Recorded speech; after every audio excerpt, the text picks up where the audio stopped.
German foreign minister just essentially declared war on Russia. Yay! Cue the fire for the second time. And Skylar, I need you to turn that screen on for me. It's sitting there blank, and I just have to make stuff up while I'm currently Skylar, I need that screen on. Boss, I'm having some technical difficulties over here in the control room. I just don't know what button to push, so, I don't know, man. Well, just hit like a lot of buttons. I don't care. Hit something. That's it. That's the button. But this is the foreign minister that essentially is declaring war on Russia. So we will get into the footage. And then Jeremy Grantham is calling out the stock market. He is saying 50% from here, we go down. And as you guys know, as a trader, Skylar, nothing goes down on my watch. And it looks like the doomsday people got it right. Almost on the second. When Nuke Doomsday Clock moves 90 seconds to midnight, the closest, okay, in history. So they are tracking this stuff. The Doomsday Clock has moved closer to midnight than it has ever been. Now, you also have to understand that in these market cycles, these 80-year cycles that we're currently in, we're in the last of the cycle, and it always ends in war. And that being said, and it is now 90 seconds away from striking 12, scientists are telling you these things. And if you know me, you're like, Bravo, why do you make light of this stuff? Well, okay, I'm like the guy in the Titanic playing music. I know it's all going, just, get to your bunkers, get underground, make sure you have all your stuff that, your prep channels, everything's in line. Okay, yeah, you do all that, or are you just gonna be sitting out there in the wind? The clock, a symbolic timepiece, shows how close the world is to ending. Well, I'll tell you, we're 90 seconds away from ending. Has moved forward by 10 seconds. And as the article goes on to say, German foreign minister just said the quiet part out loud on Ukraine. And coming in from Ein Frau from Deutschland, go. And therefore, I've said already in the last days, yes, we have to do more to defend Ukraine. Yes, we have to do more also on tanks.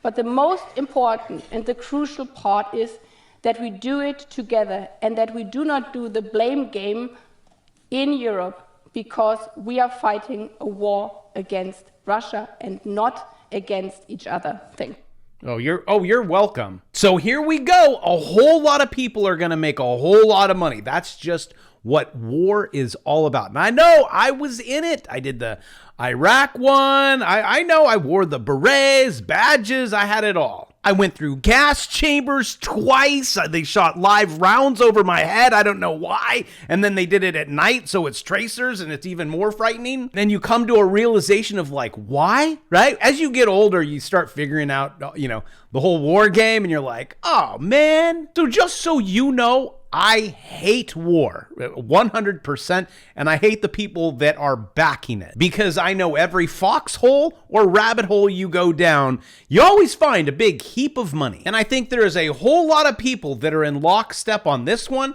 just like they were when they're like, hey, everyone locked down, and the entire world. Wow. Can we vote on this? And you can usually connect a central location like the WEF, right? At Davos. Usually whatever they have their little meeting, and then all hell breaks loose. And everyone's like, wow, where'd that come from? This extremely dangerous decision takes the conflict to a new level.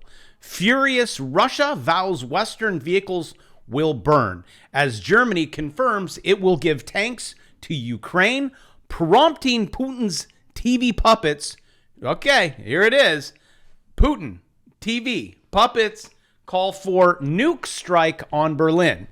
You heard it here probably third. I mean, you may have heard it here first, but usually everything that you hear here is completely opposite of what's really going on. Like Biden, we all want this, we all want to end this war. Now they're all saying it. What the hell did you guys do in Davos? For some reason, it just reminds me of because I teach in high school, like a kid in a wheelchair, you kind of feel sorry for the kid. And then bullies come around him, right? They're like, hey, right? Kind of push him a little bit. And the kid's like kicking him, get away. And the bullies are like, what? He kicked me. And this conflict is hitting all over the mainstream media. Look, Russia tank fury. Don't want to say that word on YouTube. I can use scumbags. Nuke. We can't say nuclear.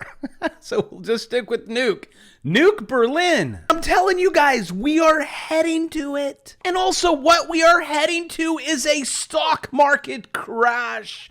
That's what Jeremy Grantham says. He's probably lost a lot of people's money. I'm just saying, you got a lot of money, people come in, they go out, you get to keep the money, right? It's like exchanges. Oh, sorry that everyone just got liquidated. That's what happens in crypto, which I will talk about in this video, and the major indices to show you where they are going.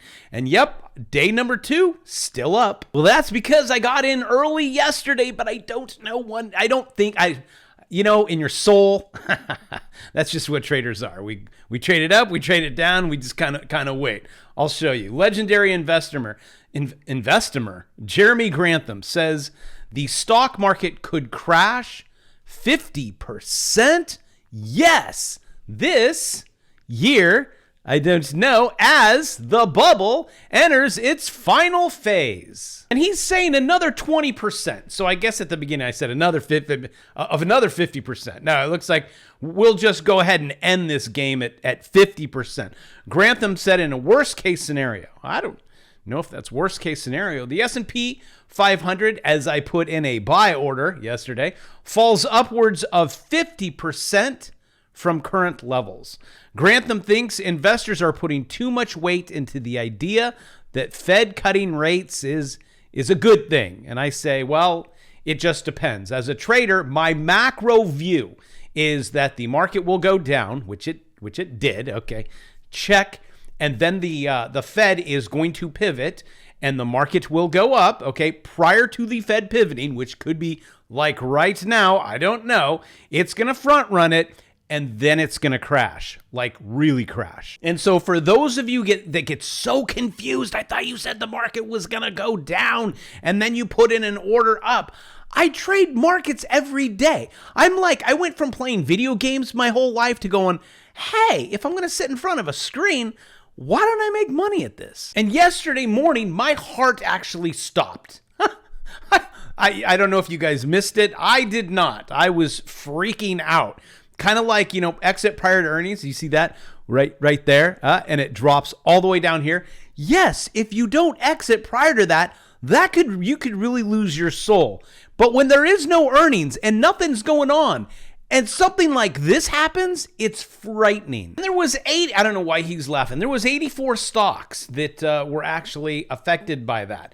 But when you're trading, oof, and this is what it was. New York Stock Exchange glitch was caused by a dude. Manual error in disaster recovery program, creating a disaster. More than 1,300 trades and some 84 stocks were impacted. All exchange systems are operational.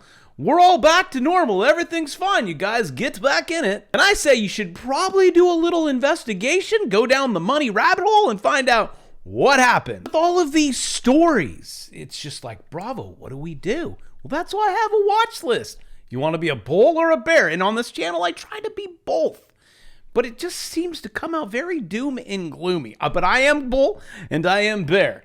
My wife says I'm, never mind. U.S. stocks face 25% more downside in deep recession. So what are the key points if you're following the news and macro of why markets go up? Well, it would go something like this. A recession this year is highly likely, which I believe, but I'm still going to trade equities like I trade equities.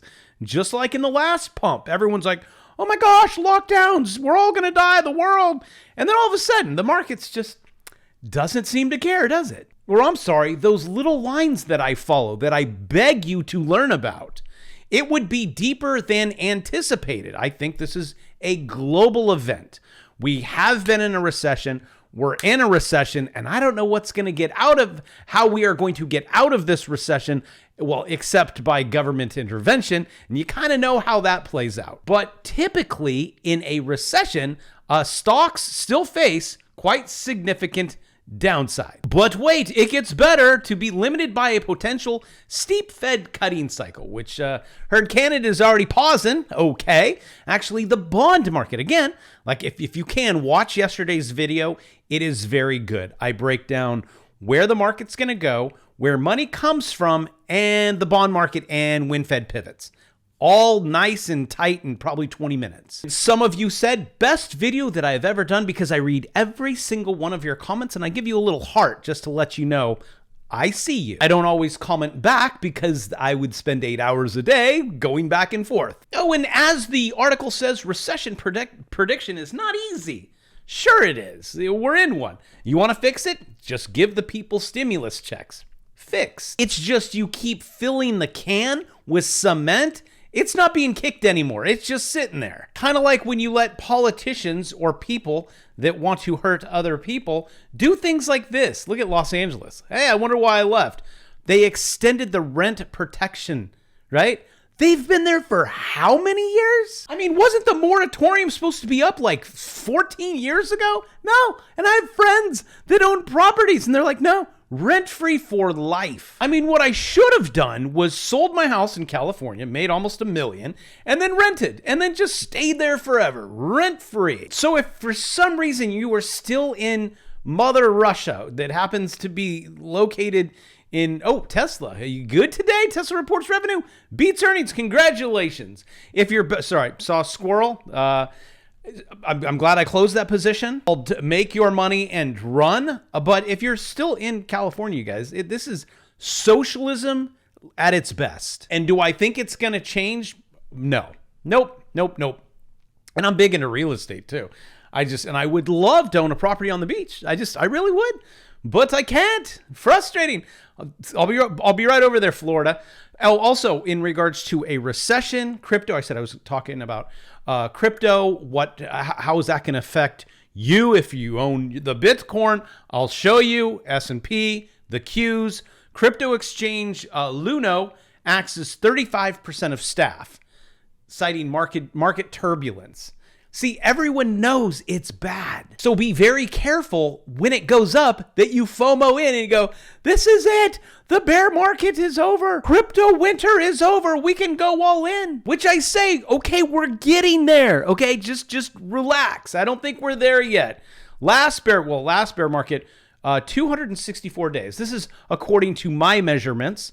According to what I think, when it's traveling up and it finds support, we're still in an upward direction. The bear market before that was 360 days, and we've piled on 426 days since the top till now. We pumped exactly like I said out of that falling wedge. Now what? And I say congratulations, but it would behoove you that you would wait just a little bit more. I know. You see, if you're in my bear market course, you know how to make money going down, 70% off. If you're in my bull market course, see how fast we can flip to something? That's why you need both, 70% off. And if you just want every course that I've ever created, do the $199 4 payments. You get everything. Because I think starting businesses is number one. But damn, do I like trading, right? It's a balance. It's like, what do you really like and what can you make a lot of money from? Oh, also, I have a crypto course too. You get everything. But anyways, on this pump, I think it was whale activity, and there's not too much money, tokens on these exchanges, so it's pretty easy to get this thing going. And everyone was like, yeah, once it breaks that line, then we're all making money, and it just keeps going. And everyone who shorted, it's like, oh, close. And then they got to buy back in. It keeps going up. But wait, it gets better. And I will show you by using these two lines right here. This is your MACD. This was actually expected. See, it's going that way. And then the stock price, back here, see it was going up. I was expecting it was going to pump. It pumped. You close your position. You turn on LuxAlgo. You take your profit. See this little red line here? That was the line that I put in I said, take profit, get out at $21,852.53. Now, you have a negative divergence. This is, you can find that, I think it is in my swing trade, bear market, and my crypto. Congratulations. But the stock price is going in this direction. Do you see that? Oopsies. When one doesn't go the other way, that's what usually happens, is it ends up flipping. It just takes some time. And then we have another one. This is another negative divergence from there to there. Okay. And then from here to here, we're going in the wrong way. I think this is manipulated, and I think it's going to come down, and you are going to retest some other levels down in this area. And also what goes up, now I changed it to the daily, comes down. This is going to be a roller coaster on the way down. When? Well, you still have some time, and it could get very ugly. And I know this is not financial advice. We only paper trade on this channel.